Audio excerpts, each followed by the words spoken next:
So hey guys, কেমন আছেন সবাই? আশা করি সবাই অনেক অনেক ভালো আছেন। সো আজকে নতুন আরও একটা ভিডিওতে আপনাদের সবাইকে স্বাগতম।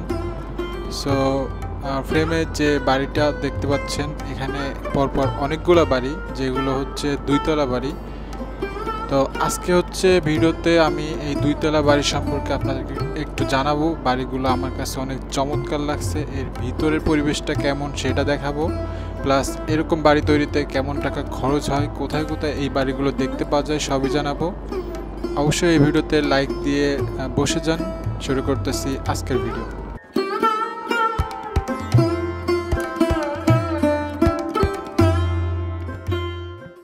বাংলাদেশের কিছু কিছু জেলায় এরকম বাড়ি আপনারা দেখতে পাবেন। তার ভিতরে আছে ফরিদপুর, রাজবাড়ী, মানিকগঞ্জ, বরিশাল। এই সমস্ত জেলায় কিছু কিছু জায়গায় এরকম দুইতলা কাঠের বাড়ি পাওয়া যায় এবং এই বাড়িগুলো বাংলাদেশে অনেক দিন যাবৎ আছে, কিন্তু যত দিন যাচ্ছে ততই এই বাড়িগুলো বিলুপ্তির পথে। এবং আমি আজকে আছি গোপালগঞ্জের একটি গ্রামে। তো আমি এখন রুমের ভিতরে যাচ্ছি, রুমের ভিতরের পরিবেশটা আপনাদেরকে একটু দেখাতে চাই। অ্যান্ড বাড়ির সামনের গেটে সুন্দর করে ডিজাইন করা, প্রতিটা বাড়িতে সুন্দর করে ডিজাইন করে রাখছে, যেগুলো দেখতেও অনেক সুন্দর লাগে। এবং ভিতরে আমি এখন ঢুকতেছি, ভিতরের পরিবেশটা আপনারা দেখেন।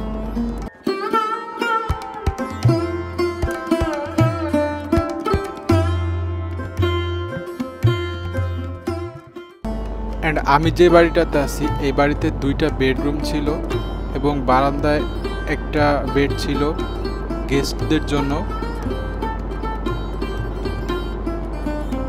অ্যান্ড পিছন সাইডে সাধারণত ঘরের এক্সট্রা যে সমস্ত মাল জিনিসগুলো আছে সেগুলো রাখা হয় এবং যথেষ্ট পরিমাণ জানালা আছে ভিতরে বাতাস প্রবেশ করার জন্য।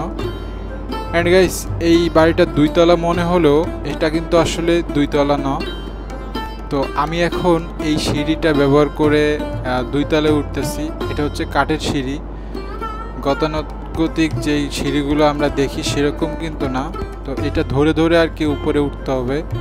তো এটা ধরে ধরে উপরে ওঠা আসলে অনেক কষ্টকর। তো এই হচ্ছে উপরে।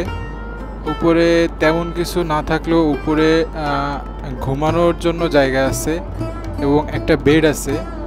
আমরা সারা রাত এখানেই ঘুমিয়েছিলাম এবং এখানে আসলে অনেক বেশি বাতাস লাগে। অ্যান্ড যেটা বলতেছিলাম যে এটা আসলে দুইতলা বলা হলেও এটা কিন্তু দুইতলা না।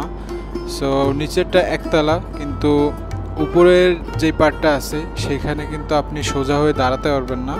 সো আপনাকে বসে চলাফেরা করতে হবে। এটা হচ্ছে হাফ।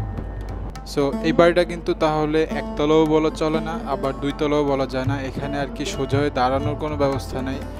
সো এখানে জাস্ট ঘুমাতে পারবেন এবং অন্য অন্য বসে যে কাজগুলো করা যায় সেগুলো করার জন্য আর কি রাখা হয়েছে। এবং দেখা যাচ্ছে প্রচুর পরিমাণে জিনিসপত্র এখানে রাখে, যে যে জিনিসগুলো খুব বেশি দরকার হয় না সেগুলো এখানে রাখে। অ্যান্ড এইখান দিয়ে আমি উঠছি, আবার এইখান দিয়েই নেমে যাচ্ছি।